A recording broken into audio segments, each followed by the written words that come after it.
जय हिंद, नमस्कार दोस्तों। आपका आपके चैनल पे पुनः स्वागत है। दोस्तों, इस वीडियो से पहले मैंने हिंदी की तैयारी कैसे करें, हिंदी के लिए बेस्ट बुक क्या है, उसमें मेरा स्कोर क्या रहा, इस विषय में आपको बताया। हिंदी के लिए मैंने जो आपको बताया है, यूपीएसआई के लिए, यूपी कांस्टेबल के लिए वो बुक पर्याप्त है। उसके अलावा आपको कहीं पढ़ने की ज़रूरत नहीं पड़ेगी। आज मैं आपको यूपी जीएस का सिलेबस बताऊंगा, जीएस जीके जीएस, जो कि बहुत बड़ा सिलेबस है। आप इसको देख सकते हैं, मूल विधि, संविधान, कई पार्ट में डिवाइड है ये। इसमें अन्य एक्ट भी हैं। ये आपका सिलेबस आयोग की जो यूपी पीआरपीबी की साइट है उससे डाउनलोड किया गया है। आप इसका स्क्रीनशॉट ले सकते हैं। अब मैं आपको डिटेल में इसका बताऊंगा। जैसा कि दोस्तों आपको पता ही होगा कि 6000 प्लस वैकेंसी यूपीएसआई की बहुत ही जल्द आने वाली है, और इस एग्ज़ाम में जिस प्रकार से हिंदी रोल निभाती है, उस कम से कम उतना ही रोल जीएस भी निभाती है। जीएस में भी आपको 30 प्लस क्वेश्चन सही अटेम्प्ट करने पड़ेंगे। 4200 ग्रेड पे की नौकरी है, तो इसमें नॉर्मल लूसेंट पढ़ने से काम नहीं चलेगा। उसके लिए आपको अन्य पुस्तकों का भी सहारा लेना पड़ेगा। तो सबसे पहले मैं आपको बताता हूँ कि इसमें भाग कैसा क्या रहता है। इसमें भारतीय संविधान, उत्तर प्रदेश सामान्य ज्ञान, सामान्य जागरूकता और समसामयिकी, इन 4 टॉपिक से लगभग 50% सवाल आपको मिल जाएंगे। यूपीएसआई में सिर्फ वन लाइनर नहीं आते हैं सवाल जीएस में, स्टेटमेंट वाले सवाल ज़्यादा आते हैं। साथ ही साथ अच्छी किताबों से आपको तैयारी करनी पड़ेगी।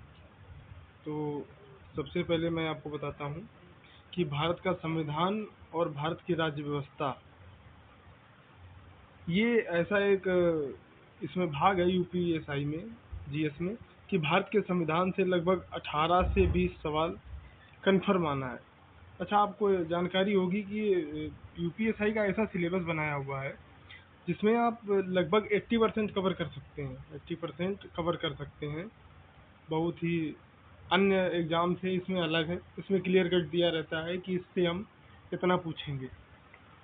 तो सबसे पहले भारत का संविधान और भारत की राज्य व्यवस्था, इससे लगभग आपको 18 से 20 सवाल मिलना ही मिलना कन्फर्म है। तो इसके लिए मैंने प्रेफर की थी लक्ष्मीकांत और परीक्षावाणी, मैंने दोनों ही बुकें पढ़ी थी क्योंकि मेरे पास समय ठीक ठाक था, 1 साल से ऊपर का समय था।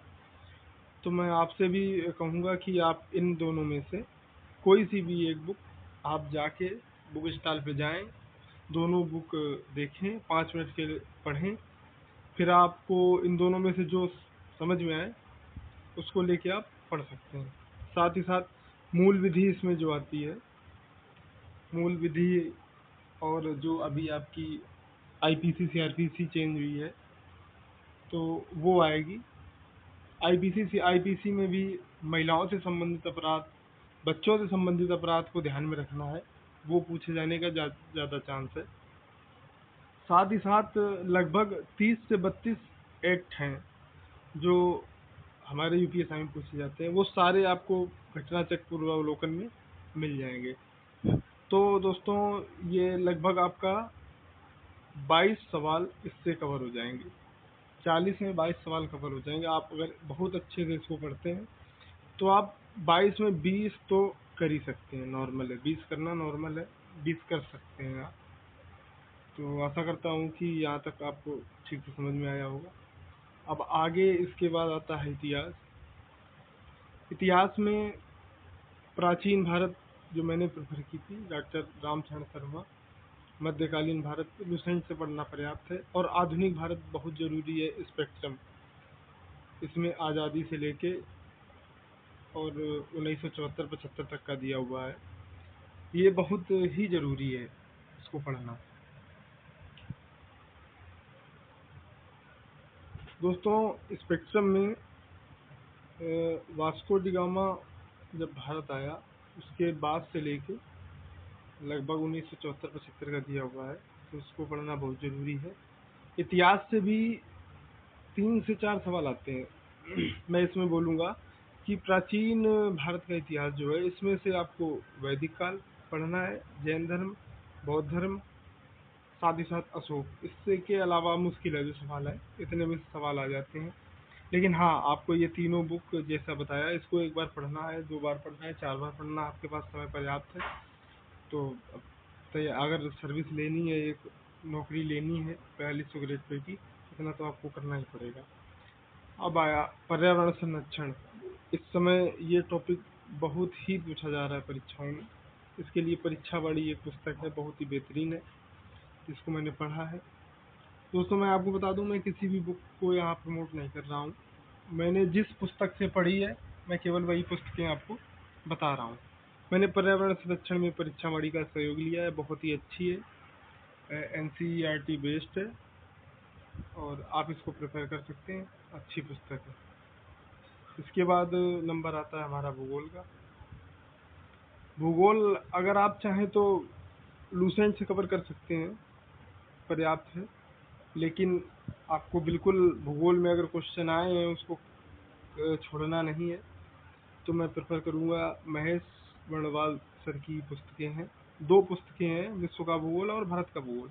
अगर इसमें भी आपको समय नहीं है तो विश्व का भूगोल आप एक बार स्किप करके लूसेंट से पढ़ लें, लेकिन भारत के भूगोल की पुस्तक महेश वर्णवाल सर की अवश्य पढ़ें, ये बहुत ज़रूरी है। इसको पढ़ने से आपकी समझ भी विकसित होगी और अगर सवाल आएगा स्टेटमेंट वाइज, आप उसको कर पाएंगे, अच्छे से कवर कर पाएंगे।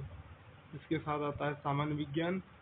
दोस्तों, विज्ञान में आपका भौतिक विज्ञान, रसायन विज्ञान, जीव विज्ञान तीनों आता है। लूसेंट पर्याप्त होती है क्योंकि इसमें 1 या 2 सवाल, मैक्सिमम 2 सवाल आते हैं। वो 2 सवाल भी आपके जो जीव विज्ञान है उसमें से रोग और टीकाकरण वगैरह से आ जाते हैं। तो आप, मैं बोलता हूँ इसको सबसे लास्ट में पढ़ना, ज़्यादा समय देने की ज़रूरत नहीं है। मैं बोला स्मार्ट स्टडी करना है आपको, ज़्यादा सवाल जहाँ से आते हैं, संविधान, मूल विधि, उसको तैयार करके रखें। इतिहास में आधुनिक भारत का इतिहास स्पेक्ट्रम तैयार करके रखें। अगर आप 2 स्किप भी कर देते हैं तो इतनी दिक्कत नहीं है, लेकिन वो तैयार रखें। अर्थशास्त्र की कोई स्पेशल मैंने नहीं पढ़ी थी, लूसेंट का जो दिया है उससे आपकी समझ भी विकसित हो जाएगी। और इकोनॉमी में, अर्थशास्त्र में आपको नए सवाल आते हैं, जो जैसे आरबीआई की जितनी भी वो हैं, repo rate, reserve repo rate की दरें हैं, जो दर हैं, या क्या चेंज हो रहा है अर्थव्यवस्था में, क्या बदलाव आ रहा है, उसके विषय में पूछा जाता है। अब आया उत्तर प्रदेश सामान्य ज्ञान। लगभग 3 से 4 सवाल तो आना ही है, 3 से 4 सवाल कंप्लीट कन्फर्म है किया है। तो इसके लिए मैंने परीक्षा वाली, पतली वाली आती है, उतनी पर्याप्त है। उसमें बहुत डाटा दिया हुआ है, उसको पढ़ा है, इतना पढ़ना पर्याप्त है परीक्षा वाली के लिए। तो दोस्तों, ये जो 5-6 पुस्तक मैंने बताई हैं, इनको पढ़ना आपको बहुत ज़रूरी है। साथ ही साथ अब आया, बहुत लोग पूछते हैं कि सर करंट अफेयर कहाँ से कंप्लीट करें।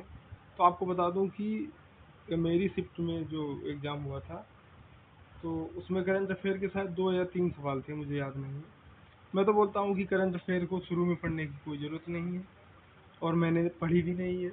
मैंने लास्ट में, लास्ट के 15 दिन जब एग्ज़ाम के बचे थे, क्योंकि एग्ज़ाम का दिन और महीना डिसाइड होना अभी मुश्किल है, तो अभी से करंट अफेयर पढ़ने से कोई फ़ायदा नहीं है। इसके लिए आप कोई भी मैगजीन पढ़ें, लेकिन अभी ना पढ़ें। मेरे हिसाब से करंट अफेयर आप लास्ट में, लास्ट के 15 दिन में पढ़ें, और उस समय करंट अफेयर इस हिसाब से पढ़ें कि इतिहास और भूगोल उस समय करंट में क्या चल रहा है, क्योंकि भूगोल और इतिहास करंट को जोड़ करके ही बनाया जाता है। इसके बाद आता है विविध, तमाम अन्य फैक्ट हैं, उसको आप लूसेंट से कवर कर सकते हैं। तो मैं ये कहना चाहूँगा कि लूसेंट तो आपका बहुत ज़रूरी है, लूसेंट को आप पढ़िए। साथ ही साथ आपको मैंने ये जो परीक्षा वाणी है, ये सामान्य ज्ञान उत्तर प्रदेश का, इसके साथ साथ भूगोल की, भारत का भूगोल महेश कुमार वर्णवाल सर की, उसके बाद पर्यावरण संरक्षण भी परीक्षा वाणी, इतिहास अगर पूरी ना पढ़ पाए तो सिर्फ स्पेक्ट्रम, उसके बाद आप मूल विधि और भारत का संविधान, ये दोनों बहुत ज़रूरी हैं। अगर आपने इनको पढ़ लिया तो 50% आपका कंप्लीट हो जाता है। अब दोस्तों मैं अपना स्कोर बताना चाहता हूँ। क्या रहा मेरा जीएस में स्कोर? 40 प्रश्न में कितने प्रश्न सही थे मेरे? क्या रही मेरी रैंक? दोस्तों मेरे 32 क्वेश्चन सही थे 40 में से। और मैं आपको बता दूं कि मूल विधि, संविधान और अन्य एक्ट में लगभग 22 सवाल आए थे। उनमें से मेरे लगभग 20 सवाल सही थे और बाकी सवाल 12 सवाल जो थे वो लगभग 18 सवाल जो बाकी बचा हुआ उनमें सही थे।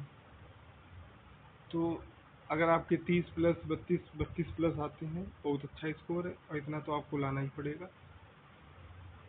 तो आशा करता हूँ आपको ये वीडियो पसंद आई होगी। अपने चैनल को आगे बढ़ाने के लिए आपको बस सब्सक्राइब, लाइक, शेयर और कमेंट करनी है। अगली वीडियो में मैथ या रीजनिंग पे लेके आऊँगा बारी बारी से। तो तब तक के लिए नमस्कार, जय हिंद दोस्तों।